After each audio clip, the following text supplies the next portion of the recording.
शंख और द्विज का संवाद, वशिष्ठ और सांब का संवाद, याज्ञवल्क्य और ब्रह्मा जी का संवाद। राजा शतानी कहते हैं कि हे सुमंतु मुनि, आप और भी सूर्य नारायण का प्रभाव वर्णन करें।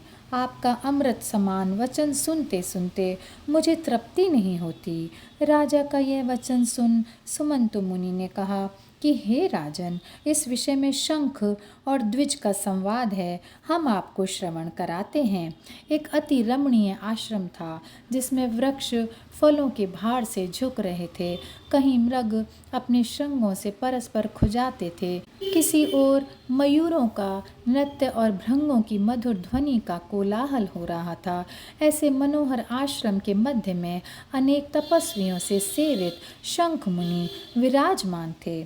उस अवसर में भोजकों के कुमार उनके समीप गए और विनय से सबने प्रार्थना की कि महाराज, वेदों में हमको संदेह है, वह आप निवृत्त करें। उनकी यह प्रार्थना सुन प्रसन्न होकर शंख मुनि उनको वेद पढ़ाने लगे। एक दिन वे सब कुमार वेद पढ़ रहे थे। उस समय परम तपस्वी द्विजनाम मुनि वहाँ आए। शंख मुनि ने भी उनका बहुत आदर सत्कार किया और आसन पर बैठाकर कुमारों से कहा कि भाई, शिष्ट पुरुष के आगमन से अनध्याय होता है, इसलिए तुम अपना पढ़ना बंद करो। यह सुनते ही कुमारों ने अपनी अपनी पुस्तकें बांध लीं। द्विज मुनि ने शंख से पूछा कि ये बालक किसके हैं और क्या पढ़ते हैं।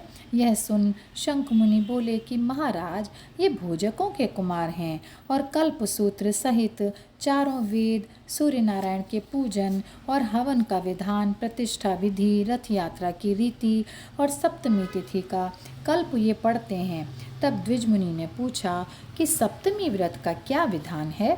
सूर्य मंदिर में गंध, पुष्प, दीप आदि देने से क्या फल होता है? किस व्रत और दान से सूर्य भगवान प्रसन्न होते हैं? और कौन पुष्प, धूप और बलि देने चाहिए? यह सब हमसे आप कथन करें और सूर्य नारायण का महात्म्य भी विशेष करके वर्णन करें।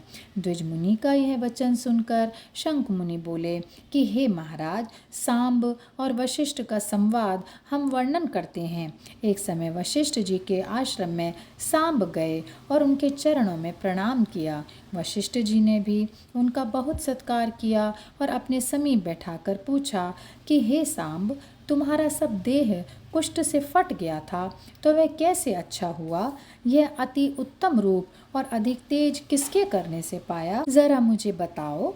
वशिष्ठ जी की यह आज्ञा पाकर विनय से सांब ने कहा कि हे महाराज, सूर्य भगवान की मैंने आराधना की, उससे मुझे उन्होंने साक्षात दर्शन दिए और उनसे वर भी पाया। यह सुनकर वशिष्ठ जी ने पूछा, किस विधि से तुमने आराधना की और सूर्य नारायण का साक्षात दर्शन कैसे हुआ? तब सांब ने कहा कि महाराज, आप प्रीति से श्रवण करें, मैं सब कुछ वृतांत विस्तार पूर्वक वर्णन करता हूँ। पूर्व काल में मैंने दुर्वासा मुनि से उपहास्य किया था, इसलिए उन्होंने क्रोध कर मुझे शाप दे दिया कि कुष्ठी हो जा। तब मेरे शरीर में कुष्ठ रोग उत्पन्न हो गया और मैंने अति व्याकुल होकर अपने पिता श्री कृष्ण भगवान से कहा कि महाराज, दुर्वासा मुनि के शाप से मैं कुष्ठ रोग से बहुत पीड़ित हो गया हूँ। शरीर मेरा गलता है, स्वर दबा जाता है, पीड़ा से प्राण निकलते हैं। अब आपकी आज्ञा पाकर प्राण त्याग देना चाहता हूँ। आप भी कृपा कर यह आज्ञा मुझे देवें कि मैं इस दुख से छूटूं। यह मेरा दीन वचन सुनकर पिता ने क्षण मात्र विचार करके कहा कि हे पुत्र, धैर्य कर, घबरा मत। धैर्य त्यागने से रोग अधिक सताता है। भक्ति से देवता की आराधना करो, जिससे सब व्याधि निवृत्त हो। पिता का यह वचन सुनकर मैंने कहा कि महाराज, ऐसा कौन सा देवता है कि जिसकी आराधना से यह कुष्ठ रोग निवृत्त हो? आप ही बता दीजिए। तब उन्होंने कहा कि हे पुत्र, एक समय याज्ञवल्क्य मुनि ने ब्रह्मलोक में जाकर ब्रह्मा जी को प्रणाम कर विनय से पूछा कि महाराज, मोक्ष की इच्छा वाला पुरुष किस देवता की आराधना करे और अक्षय स्वर्ग की प्राप्ति किसकी उपासना करने से हो? यह विश्व किसने उत्पन्न किया है, किसमें लीन होता है, ये सब कुछ आप वर्णन करें। याज्ञवल्क्य मुनि का यह प्रश्न सुन ब्रह्मा जी ने कहा कि आपने बहुत अच्छी बात पूछी। यह प्रश्न सुनकर हम बहुत प्रसन्न हुए। अब हम तुम्हारे प्रश्न का उत्तर कथन करते हैं।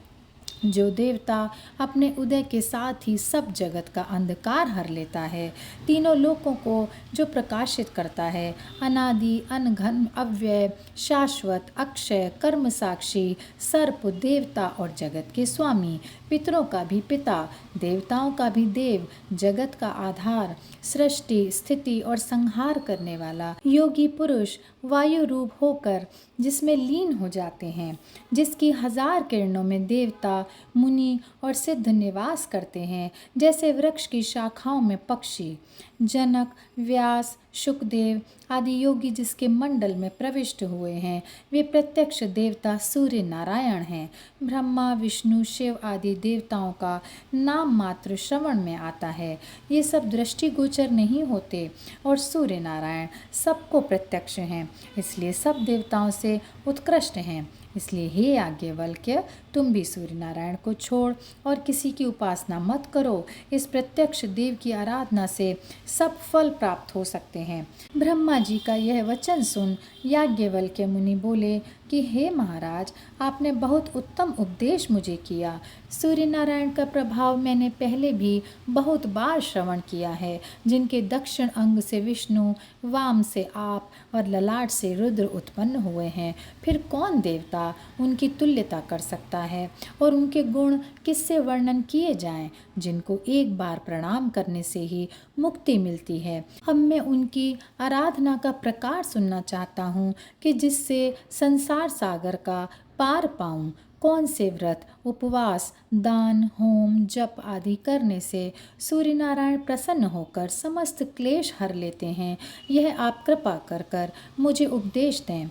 याज्ञवल्क्य मुनि का भक्ति से भरा हुआ यह वचन सुनकर प्रसन्न होकर ब्रह्मा जी कहने लगे कि हे याज्ञवल्क्य, जो सूर्य नारायण की आराधना का उपाय तुम पूछते हो, वह हम वर्णन करते हैं। एकाग्रचित्त होकर सुनो। आदि अंत से वर्जित सर्वव्यापी पर ब्रह्म लीला से प्रकृति पुरुष रूप धार संसार उत्पन्न करने वाले अक्षर सृष्टि के रचने के समय ब्रह्मा, पालन के समय में विष्णु और संहार काल में रुद्र रूप धारण करने वाले और सब देवों के पूजित सूर्य देव हैं। अब हम सूर्य नारायण को प्रणाम कर उनकी आराधना कर अति गुप्त क्रम कहते हैं, जो हमको स्वयं सूर्य नारायण ने प्रसन्न होकर अपने मुख से कहा है। और यहीं पर यह अध्याय समाप्त होता है। हे सूर्य नारायण, हे सूर्य नारायण, हे सूर्य नारायण।